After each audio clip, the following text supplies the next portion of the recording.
Hello there, Ringside Crew. Hello there, Ringside Crew. Hey dudes at Ringside Crew, this is Davian. Hey, it's Jenny Santana here. This is Alfie. This is the Savage Juggernaut, Tamaku. Inside Ring! This is Thomas D. Bruff. This is Billy Starks. Mr. Chad Epic. Megan Mason. Hey everybody, Scotland's own Brody Adler. The headliner in charge, Marco Mania. This is your girl Charisma. Papa Dink, Brendan Dicker. This is According to Woods. Savannah Summers. I'm Shorty. Tasman inside. You are watching The internationally known Dudes at Ringside podcast, hosted by Metal Geek and Joe the Panther Jr.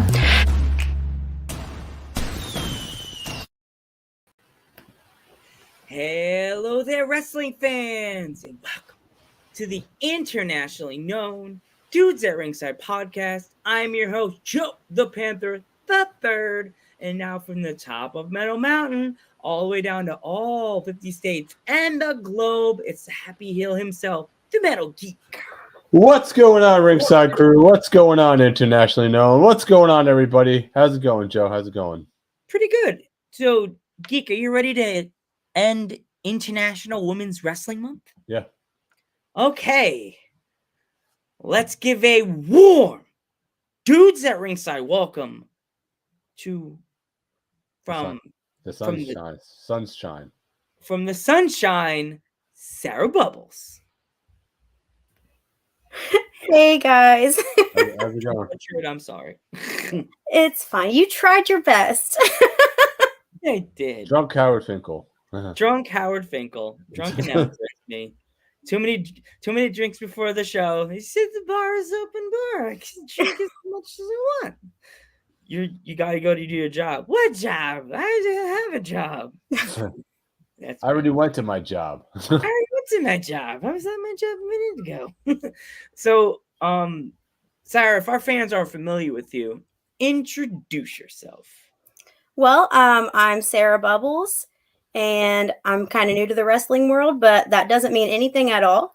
I've been training really hard, been working my butt off, learning as much as I can. And when I come into the ring, I'm just there to have a good time, be super positive, but also I'm there to burst bubbles. So, who's been training you, Sarah? For my first 6 months of training, I trained under Jillian Hall and Bobby Blaze. And then Jillian kind of went her own way. And then since then, we've just been training with Bobby. Mm-hmm. We had a couple people that trained with Jillian Hall, actually, yeah. Joe, right? Like we had the Queen of Kentucky. She was trained under her. Judy Hendricks. Judy Hendricks. Yeah. I forgot who else. There was like a bunch of other people that mentioned her. I was like, "Wow, she's pretty popular as a coach then." Like, I don't know. It's just crazy that like it's a good thing that she's training young wrestlers like the right way. There's more people that get trainers are like, okay, you can do what you want in the ring, but that's not a good thing to show the youth of the wrestling world. You want to show them the right way. And Sarah, you know what I mean? Like stuff like that. And Jillian Hall's a vet too, so there you go. Right? You need good vets like that to help people. So, Egan? Yeah. So, what would you say your first match was like in front of a crowd? My first match was exhilarating. Absolutely. My first match was a tag match.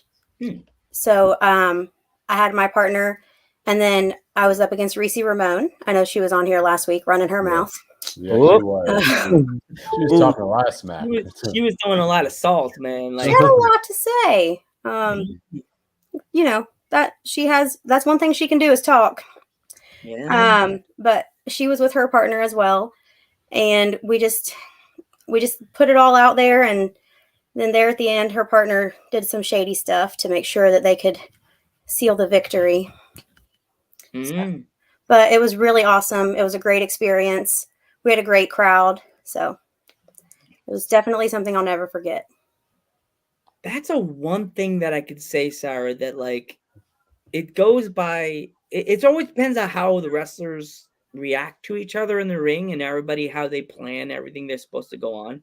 But if the crowd is really into it, you know that it's going to be a good match or a good show. If the crowd's dead and sitting on their hands, you know it's going to be like, got to do a big move tonight. Seats, because I've seen it. Me Geek, I've seen. We went to 2 shows in one day. One day last July. The one show, everybody was like, yeah. And then the next show we went to, the crowd was really into it. Like, super into it. Like, jumping up and down. And they were into everything. Everything. Yeah. That was one I mentioned before the show on Long Island called Victory Pro, that we bought those tickets on a whim. We didn't even know about who was on the roster. We didn't care. Not only that, their shows get packed even more and more every single time they come around. Like every month, there's more and more people because more people are finding out about it. So, yeah. Mm-hmm. So, is there any other places you like to travel, Sarah, in the world or in the country? I mean, I would love to get the opportunity to travel, and I know wrestling's a great gateway for that. So I know I've seen a lot of really awesome promotions out in California. There's some good stuff down in Texas, and obviously all along the East Coast, there's a lot of good wrestling promotions. Some good stuff up in Canada, Mexico, all along Europe. Any of that would be great. The saying is, "Have boots, will travel." I'll buy boots if that's what it takes to travel. I wrestle in my high top sneakers, but if they need me to get boots, sure, let's do it. As long as you could find cool fuzzy rainbow boots or boots with like long socks, you're good. Whatever they need me to have. Yep, absolutely. So how did you get your start in the wrestling business? That's such a funny story. So a fellow trainee of mine, his ring name is Brox Boulder. He is a close friend of mine. We met before wrestling. Well, actually, before both of us started wrestling. He had started wrestling training, and I was going through a big change in my life, and I was trying to lose some weight. And I told him, I said, "Man, I haven't lost weight in months." And he said, "Come to wrestling with me." And I was like, "No." I said, "You're crazy. I don't know anything about wrestling. I hadn't watched it. I didn't really have a whole lot of interest in it." And he said, "That doesn't matter." He said, "Just come to wrestling. It's a great workout. You'll be shredding weight before you know it." He said, "Plus it's therapy that you don't even know that you need." And I was like, "You're crazy. Like, I'm not doing that." He said, "Just give it 2 weeks. If you're not in love, then you don't have to come back." And I said, "Okay, fine.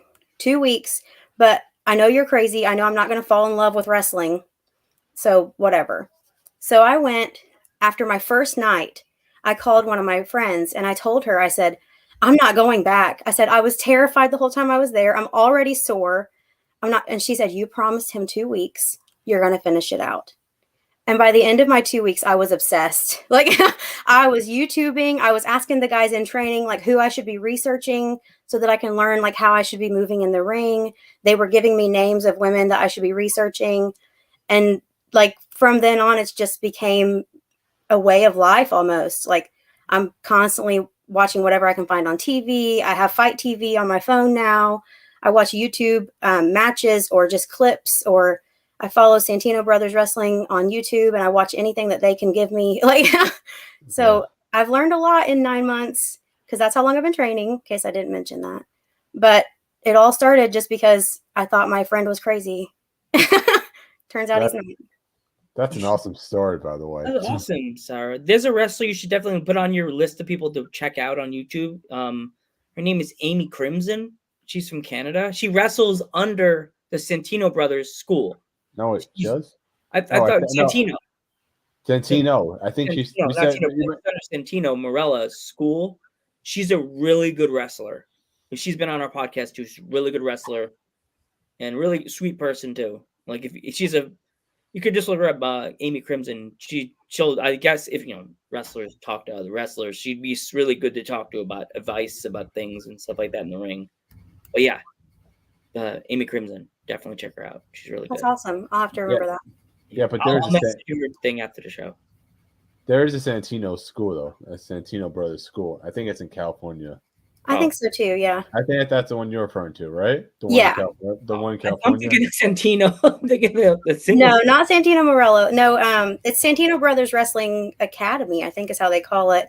And so they have like a whole series of just little instructional videos where they'll just be like the right way to do an arm drag, the right way to run the ropes, the right way to do a body slam. And I have like horrible raging ADHD, so my attention span is about 2.5 minutes. And so a video that's like that instead of a 2 hour long, crazy video, that's how I can learn stuff a lot better. Which, Bobby he's an amazing trainer and he teaches us really well in the ring. But then if I'm at home and I'm like, wait, so how do I do that? I've noticed that the Santino brothers, their instruction, like their way of teaching is very similar to Bobby's. And I don't ever want to learn something two different ways. And so I always refer to them when I'm like, oh yeah, okay. So it's always a good thing to learn, like from some of the best, some of the best bets, and that's some of the advice some of the wrestlers have given over the is always get trained by someone who knows what they're doing, like a vet. Oh my gosh, yeah, like a vet, and but you don't want someone that's gonna go there and take your money either. So you want a reputable school. Well, that's what I wrestle at FTC Wrestling in Ironton, Ohio, and we have Bobby Blaze, and he wrestled with WCW, he wrestled with Smoky Mountain Championship Wrestling, he wrestled in Japan, he wrestled in Australia. I'm probably forgetting something because I don't know, but he's done it all, man. I mean, he has his own podcast, Bell to Bell with Bobby Blaze. He has 2 books that I don't remember the titles to because I'm awful. But he's on Twitter and probably other things. But I know I've probably got some friends out there that are watching. So if you guys are there, please throw Bobby's stuff in the chat so that I'm not awful. But he's done it all and he's super knowledgeable. And what you run into a lot is you'll find that wrestling is an industry of egos. Bobby's not about that. He just loves wrestling and he wants you to learn the right way so that you protect yourself and everyone else around you. And that's one thing I've learned is it's really refreshing to see someone who just cares about making sure you do things the right way, making sure you're safe, and really cares about the integrity of the industry. He really will spend, hours making sure you do a body slam the right way. And he's very patient. He's a very patient man. And I'm really grateful for him that he's come into my life in the way that he has. That's very good to hear, to be honest with you, because you really don't hear about that too much in the wrestling industry. You hear so much about the egos and so many people that's very self-centered. You don't hear about somebody that cares so much about the business. Yeah, and that's really reassuring. You always hear about the toxic stuff, which is horrible. It's really sad to know there's trainers out there just there to make the wrestler feel like they don't know what they're doing. But it's good to know Bobby Blaze is there to teach you step by step so you don't hurt yourself while you're doing a match or doing training. He wants you to somebody. You don't want to hurt yourself or somebody else. Yeah. Yeah, he's a genuine, just kind-hearted, loving man. And he's really there for us. And he always thanks us for coming to training. Tells us that he knows we don't have to be there. We don't have to show up and that we're just there to make sure that we can be the best version of ourselves. I always think that's so cool. When he thanks us for coming to training, I'm like, hello, we should be thanking you for coming to teach us, which we do. We always say, thank you, Bobby. And we always clap at the end of training. And it's a really cool atmosphere in our training. We're always we're just like a big family. I say those boys are like my brothers because they really are, which is odd. You would think wrestlers were always kind of against each other because it's kind of an industry where you just want to be the best you can be, but we're all just cheering each other on all the time. And that's really how it is over there. That's super awesome to hear that people are all everybody at the training facility is so supportive with each other, because you've heard, I don't know if Geek's heard, I've heard some very crazy stuff about like training, and they're like everybody does their own thing, and they don't care about each other. They just care about themselves, and like they'll chop like their legs off, but not literally, but like they'll say, what I mean, like they'll say like, oh, I'm gonna get to the top. I don't care what it takes, to knock forget that about person her. down.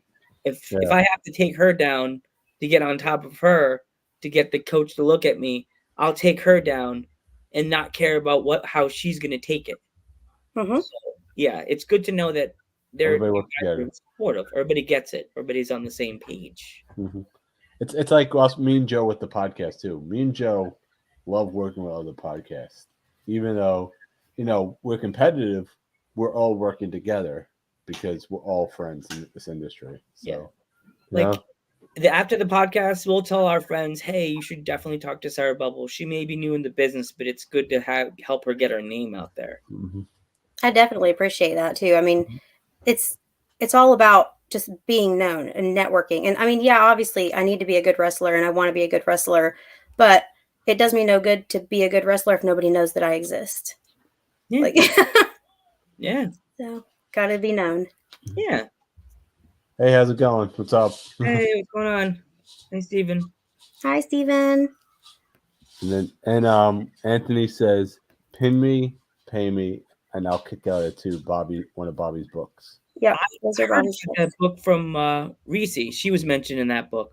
Mm-hmm. She mentioned all those books. Thanks, Anthony. Surprised they didn't make a movie yet. You know what I mean? One of his books. Favorite wrestlers growing up? I knew I was going to get this question. So, I don't know how to say your screen name.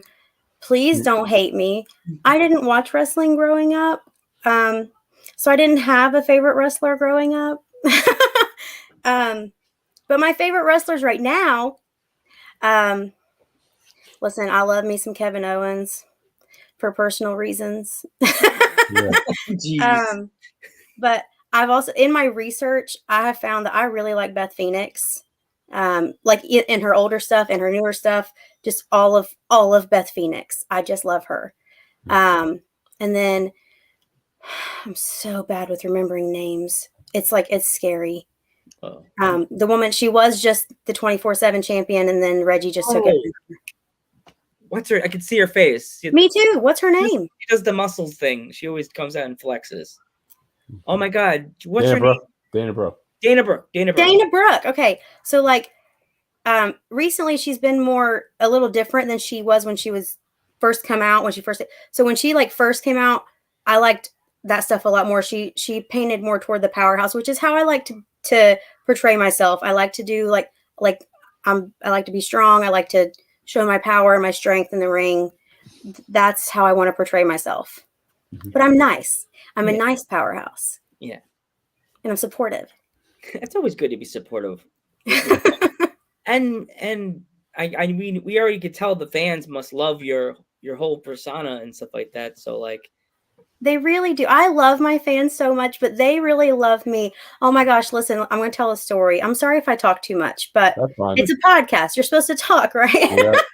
So at the last show that I had, which Reese took another cheap shot, and she gave me a big blow to the gut, and that's how she took me down. But as I'm walking back behind the curtain, I'm hearing people just cheering me on, and I hear this little tiny voice go, "I love you, Sarah Bubbles." I'm like, oh my gosh. So that's I know I was talking to you guys a little bit earlier, but the kids, man, that's a thing for me, kids. But the kids just love me. I said I think it's because I look like JoJo Siwa just a little bit. My colors, on my gear, it's super extreme. But the kids just love me. They'll come up to my table and they'll ask if they can have a picture with me. They'll ask if they can have my autograph. And I haven't had too many shows. So just to know that I haven't had too much exposure and the kids are already just kind of flocking to me, that really it warms my heart a little bit. And then women in their between 20s and 40s really love me too. And I'm like, yay, because that's me. So I'm glad they can relate to me too. But it just seems like they just kind of feed off my vibe. You know what I mean? Everybody likes that positive and happy vibe because you don't really see that a whole lot in wrestling. So I don't know. Whatever it is, it's working. That's a good thing. You get in the crowd behind you, and Yeah. don't you think you really need? I mean, a reaction is better than no reaction. So there you go. I said that. Yeah. You don't want to have the. Well, I forgot how wrestler said that. You go through the curtain and you're standing there after the announcer says your name and your music hits. And if it's crickets, you know that it's time to go back to the grocery store where you were just working at. Yeah, That's what I think. So what? So if you're basically a heel, but you're getting cheered, I think it's time to do the flip flop and turn face. Yeah. But if you're a face getting booed, you do the flip flop again. I mean, the wrestler, they don't want to hear crickets. That's the main thing, because then the promoter could say, they're getting a nice reaction as a face. Maybe we'll change them. You know, so that means nothing. So, yep. So, or if they are getting crickets, then the promoter has to come up with something else. Yeah, that's not going to sell tickets. Nah, right. Yeah, that's not going to sell tickets, and they'll be like, "Yeah, let's not call Sarah for another show. She may have not you know what I mean, like, or in my case, me, like, yeah, I don't think we should call Joe again for that show. He didn't get any crowd reaction, so why would we call someone that doesn't get any reactions? You know? Sometimes the promoter would like to find like the right gimmick for the right person. Sometimes they'll change the gimmick and say, you know what, we'll try something different. It's not the promoter that makes the gimmick; it's the wrestler. Yeah, they have the thing before the show. You know what I mean? That do come out of the curtain, and how would you think your wrestler would be portrayed and stuff like that, right, Sarah? I guess that's how you would do it, right? Being a wrestler, you probably have to do that. I mean, with my gimmick was actually chosen for me. But there are a lot of the students at our school, they chose their own. A few of us, it was chosen for us, but that was mostly like those of us who were struggling to find ourselves. Then we were given strong suggestions. But it worked. I mean, at first I was like, but then I just kind of embraced it and ran with it. And so far it's paying off. Okay. Yeah, that was a question I was going to ask, actually. How did you come up with the gimmick for Sarah Bubbles? But I definitely did not. I was given a name by one person. I was given kind of a wardrobe suggestion by another person. And then I just kind of took on a persona based off of those two ideas and went with it. Okay. So, what is the one type of match you want to try that you haven't done yet in the indie scene? So I don't really understand. Like, I'm just trying to learn how to wrestle. Okay. Like, I'm assuming you mean like gimmick matches. Yeah. But I don't like those. They make me nervous because I have a hard enough time doing regular matches. So I just want to do a regular match and do it the right way. Okay. Not get hurt, not let anyone else get hurt, and let the fans love it. Yeah. Okay. So FTC, Art of Grappling, is an absolute family and about making the next crop of talent the best. That's Brock Boulder. He's my bestie. He's the one that got me into wrestling. Hey, Brock. Hey, Brock. How's it going? Make sure you follow us. Right? Make sure you hit the big follow button, and make sure you if you have Twitch, give us a nice follow on Twitch as well. Brox is actually our current FTC Art of Grappling champion right now. Wow. He's belt holder. Shout out. Champion right there, Joe. Because we're the home of champions. We're the internationally known home of champions. I smell a new podcast guest in your future. He's already there. Yeah, thank you, Brock. Thanks. We'll definitely have to get you on the podcast sooner or later. Just hit us up on if you have Instagram, hit us up. We'll help you find a date and a time that works for the both of us. Yeah. All right. So what's your favorite food, you say? I know you're expecting me to say pizza, but I'm going to tell you that I am a food-loving, hometown country girl, and my favorite food is Salisbury steak and mashed potatoes. I love Geek knows I love anything. If it's not nailed down and it's food related, it's gone. It's like I eat like Slimer from Ghostbusters. If it's not nailed down, I'm eating it, or I'm gonna find a way to eat it. Sorry. Mm-hmm. Children, Yeah. my little tiny bubbles. Yeah. and Brock says, need that AOG champion. Yes, need that. As I tell Geek that our wall is cracking. We have too many titles on the wall now. Too many title belts. The wall's gonna collapse. There's so many belts on the wall. Joe, it's cracking, and I'm the guy that goes, "It's fine. Just put a Band-Aid on it." just put another belt on the wall. It's okay. Put another belt over the crack. No, put a little scotch tape. You know what? There's guys that live around me that said, "Just put some tape on it. It's fine." Just put Listen, if you have a crack in your wall, you're not chewing enough bubble gum. Yeah. Just put some mayonnaise on it, Joe. Some mayonnaise? Whoa, where did that come from? Some mayonnaise? I said, because there's a lot of guys in my area that would say put some tape on it. Some tape, scotch tape on it, and it fixes everything. Scotch tape. Is it scotch tape? Duct tape. Duct tape. Stick some duct tape on it. It fixes everything. Duct tape fixes everything. Absolutely. Or Gorilla. From that movie, My Big Fat Greek Wedding, the mayonnaise, right? Yeah, the mayonnaise. Yeah. Oh, here we go. Sorry. What is your favorite 90s song or songs? Listen, okay, so this is probably obvious, but I was a boy band person. So I loved me some NSYNC and I love me some Backstreet Boys. And I really haven't listened to it too carefully, so I really hope it doesn't have a horrible, dirty meaning that's underlying. But I loved Dirty Pop by NSYNC. Still to this day, if it comes on, I'm gonna break it down, in the biggest white girl way possible. But I'm gonna break it down. And then your kids are like, "Mom, stop it!" Oh, they're so my little girl is 10, so I'm just the most embarrassing thing that's ever walked the planet. But yes, anything NSYNC or Backstreet Boys or Aaron Carter. Yeah. Oh, that was where it was, man.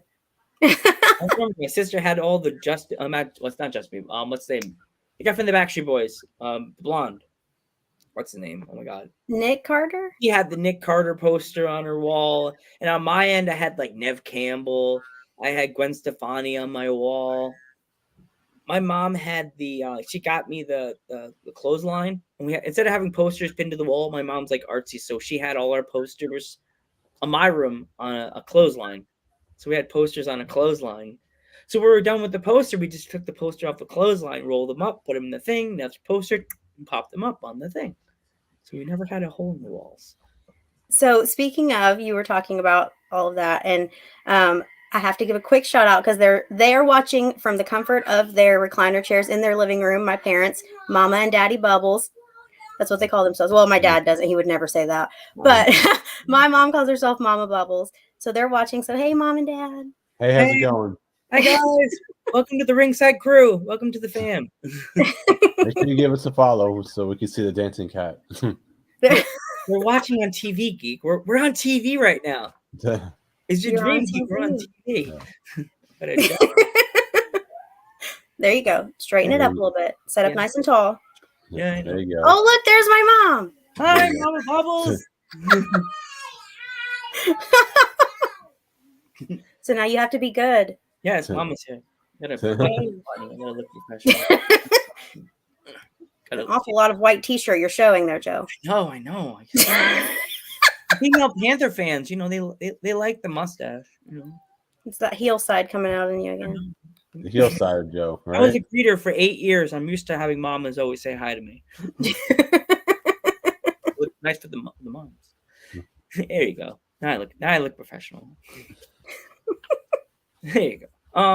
You're next, Kiki. Okay, Joe. So, going on to the 90s music, mine I was like a Bobby Brown fan, so I would have said like anything Bobby Brown brought out after New Edition, I was hooked. Like, even though he was kind of bad, but still he had some good music. You know what I mean? He had some bad and good music also. So, what would you say? Was that Geek? No, I was just gonna say, who's your favorite opponent to work with? Oh yeah, there you go. Say it again. I can't hear you. Favorite opponent to work with? Favorite what? Opponent. Opponent. Yeah. It's the dialect, man. Well, I've had one opponent, so and she's not my favorite of anything. So she's my rival. So I don't have a favorite opponent, but my rival is Reese Ramon. So there's that.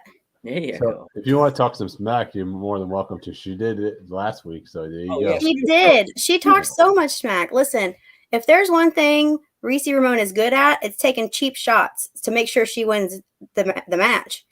That's about it. Like, so she does do that. Yeah. I don't know what else I can say for it. But listen, boys, listen. I will say it. You're hot off the press. You're getting it right here. I will get my revenge on Reese Ramon.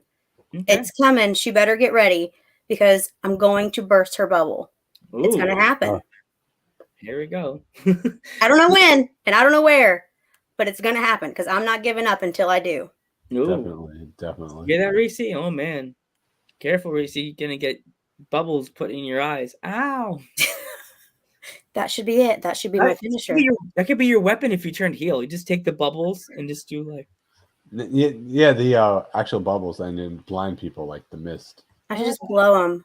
So, right in the eyes. Those hurt so bad. My sister did it just to play around with me, and she blew the bubbles, and I didn't think to duck or move out of the way, and I thought it was just gonna be fine. Some reason, and the bubble went pop. I was like, ah, my eye. It was like, what was I thinking? You think the bubble was just gonna go past my face? It just went. And this before I had glasses. No wonder my eyes are so bad. Soap in my eyes. Yeah, that reminds me of swimming in the Dead Sea. The story. I think Joe knows the story I'm talking about, right? I think so. I think I've told you the story. I think, yeah. One year I went to Israel, right? And what happened was, instead I floated backwards, so you could float, right? So I decided to do the stupidest thing and start to float on your stomach. The water goes into my eyes with this is now, mind you, this sea has so much salt in it, it burned my eyes. So yeah. Oh my gosh. Yeah, so it burned your eyes. It's bad. So see, this is what you get here on Dudes at Ringside. You get random funny facts about us. You're like, do you hear that? we're talking about bubbles and we're talking about salt. Right? It's funny you mentioned pizza because we are literally the pizza taco podcast. That's us. Pizza and tacos. Okay. I told Geek when I come back to Long Island, we're gonna get a pizza and we're gonna go to Taco Bell and buy like the box that has all the tacos in it and just like chow. Oh jeez, it's gonna be a party at Dudes at Ringside. Yeah, Geek's not gonna be able to walk there. You're like, I can't walk. I ate too much pizza yesterday, Joe. And tacos. Oh yeah, every time Joe comes over to the Geek Lab, he drinks a lot of coffee. So there you go. And you can't blame me because the mod, ever so spiffy, kept making coffee. She's like, Joe, you want coffee? And I'm just like, I'm that guy that if you say free coffee, I'm like, sure. I'm not gonna say no. Like, Sarah, you would, if someone offered you a free cup of coffee, you're gonna say, nah, I don't want that. Who says no to free coffee? You kept going though. You kept going and going. I was like this. I was like, Joe, do you have? At the end of the day, Sarah, my hand was like this, like, hey, hey. By the last show, I was like this. If I had a tail, it would have been like this the whole show. Oh my gosh. I think my hand was like this. At the end of the last, we did literally that day when she kept making coffee, 5 shows. Wow. Yeah. 5 shows. And I was back to back, and I was like, wow, when are we gonna eat dinner? We ate lunch. We had what did we had? We had gyros. We had gyros that day. Yeah, I remember. Yeah, Joe's the Energizer Bunny, indeed. He hasn't stopped drinking the coffee. It's like As I said, Sarah, free after coffee. after one, I'm just done. I'm like, okay, I think I had my cup for the And day. also that day, it was like Beavis getting, if you know Beavis and Butthead. In college, me and Geek were Beavis and Butthead. Beavis when it has too much coffee, especially in the plane. I was like, I am the Creek on Julio. Oh my gosh. That was me. I was like,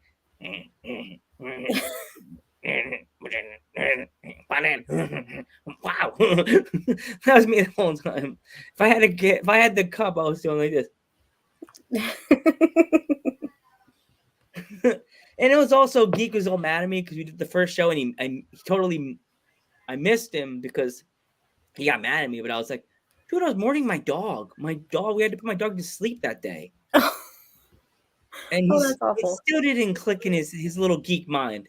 I'm like, I put my poor honey down, and that's why I was late. Like I would have been there at probably 10 o'clock in the morning, 11 o'clock. Been fine.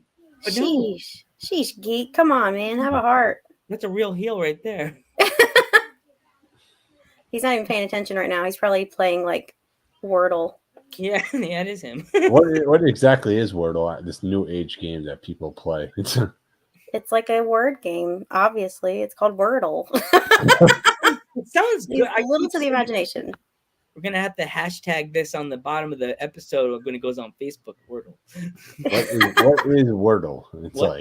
It's gonna be like, what is Wordle on search? I'm like, Google.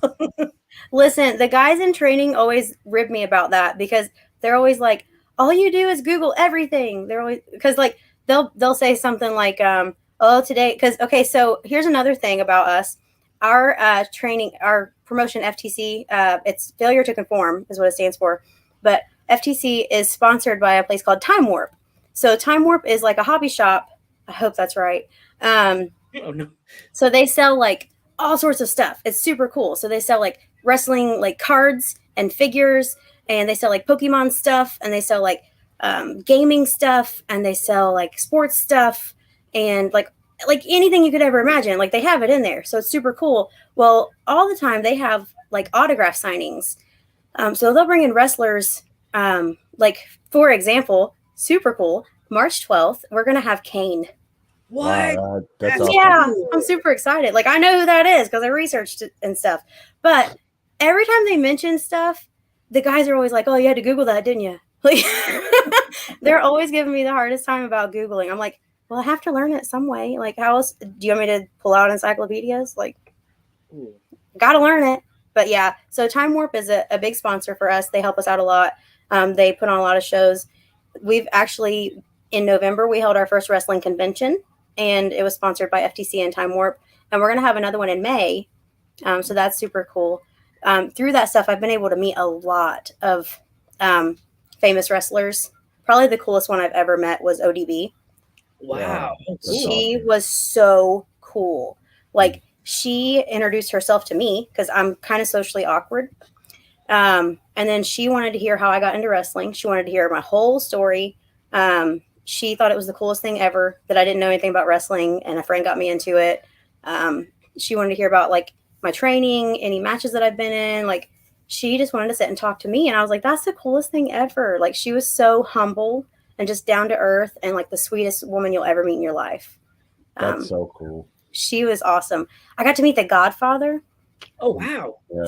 Yeah. He's really cool too. Super down to earth guy. He was really neat too. But, the other one, the really cool, Malachi Black on AEW. Yeah. Wow.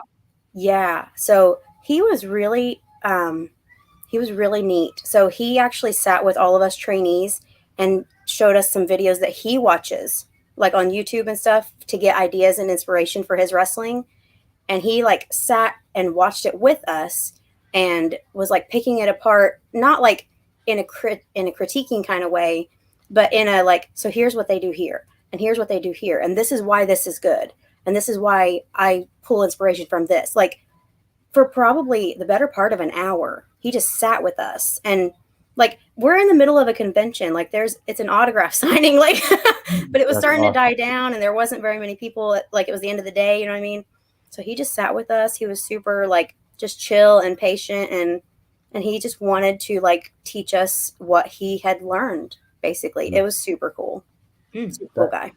That's always good reassuring to learn that for veterans that have been there, to teach younger wrestlers all about the business instead of saying, you know what, I'm gonna fool this person today and mess with them because they're new, you know? Yeah. So, yeah. You know what I mean by that? But like it's like they like some like older wrestlers. I'm not saying who, but you know, a lot of older wrestlers like to mess with the younger wrestlers because they're new, it's reassuring to know that the vets are taking care of the newer wrestlers. You know. Mm-hmm. So I saw you met Rikishi. How was that? To meet Rikishi? Oh my gosh! Listen, he was so sweet. We met him and Scotty Too Hottie. They were at our most recent show. It was FTC's My Way. We had that on February 12th. They were both there. PCO was there. Are you familiar with PCO? Yeah, PCO. Yeah. ROH. Yeah. He was there. Oh gosh, I feel like I'm forgetting someone. I'm so bad with names though. Like it's really sad. But Rikishi was so cool. Like he was super down to earth and like, okay, I know I just said it, but I'm really socially awkward. So my friend Brox Boulder actually had asked me if I would take a picture of him with Rikishi. And so I did. And then Rikishi was like, well, now it's your turn. Like I wasn't even going to ask because I'm just really backward and shy. So he insisted on me getting in there with the picture. And I actually have a picture of Rikishi and Brox Boulder and myself. And then he was like, all right, now you get out of here and I'll just take one with her. Like, and so it was like, it was just really, it was a cool thing. Like he was just really chill and awesome. And Scotty Too Hottie was the same way. Like he was just really cool and chill. And he did a seminar with us before our show that day. And he just sat and talked with us and like just told us about his time as a wrestler and his time as a trainer at the training facility, about like what you need to know if you're going to be in there, a lot about instructional stuff, but also a lot just about character development and just like being a good person, basically. So it was really cool to learn from both of them. I didn't get to talk a lot to PCO, but he was there. He talked to a lot of different people, but I'm just shy. Jordan Grace. Yeah. She was at our show. And that was really cool for me, which is blowing my mind that I even forgot about her. But that was really cool for me because when I first started training, she was on my list of people that the guys told me to study. So I had been studying her, I've been watching her, and then I'm sharing a locker room with her like 8 months later, actually. So I'm like, oh my gosh, like that was really cool for me. Probably one of the coolest things other than meeting ODB, because that was her reaction to me was really cool. But yeah, seeing Jordan Grace and just talking with her like right there in the locker room, like it's nothing. Like, it's pretty cool. Like that is cool stories right there. Some cool stories. Did any of them give you any advice that you've taken so far and you're just like, you just keep going with it? I mean, I get bits and pieces from all of them. You know what I mean? Like, I just try to soak in as much as I possibly can when I'm around anyone. Because especially coming from nothing, like from knowing nothing, when I'm around anyone, I just try to take what I can. But I think that the best advice I've got, and it's from all of them, is just relax and have fun. Like, just try not to think too much about it. I told you earlier, I'm a professional overthinker. Like, that's what I do. But like, even like Bobby's told me, Jillian told me, a lot of the guys in training have told me, and then a lot of the professionals that I've met have told me, just relax and have fun and don't think about it. Like Bobby always tells us in training, this is our escape for the 2.5 hours that we're in training, 2 nights a week. That's when nothing else matters. Bills don't matter.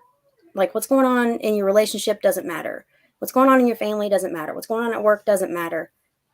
For those 2 to 2.5 hours, all you got to worry about is what's going on in the ring. You can just forget everything else going on in your life and just have fun. And that's what it should be. It should be fun.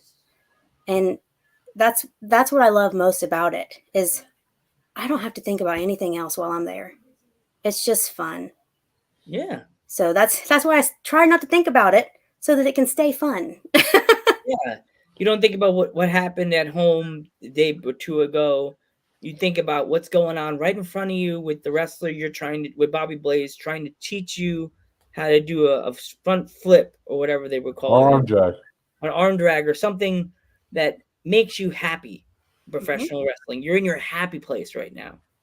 You're not at home. You're like, oh my gosh, I got to do this. I got to wash clothes. I got to make dinner for my family. You're thinking, as Sarah Bubbles, I'm training to do a front flip. You're you're into the learning tree of Bobby Blaze, and that's all you care about at that moment. Yep. Yeah. So who is a dream opponent you would love to face in the future? I really want to get to the point where I want to face Delilah Doom. Like, I know she's, it's not like she's on WWE or like, but she's so cool. Like, I think she's awesome. I love her gimmick. And I think she has a lot to offer. And I really honestly think she's super underrated. Like, I think she should be much farther than she is. And I really want to be with her, like in a ring. You know what I mean? I like her gimmick. I think we have a lot in common when it comes to that. And I like her style of wrestling. So I think I want to be in a ring with her. If my promoter's watching this, that's a hint. So.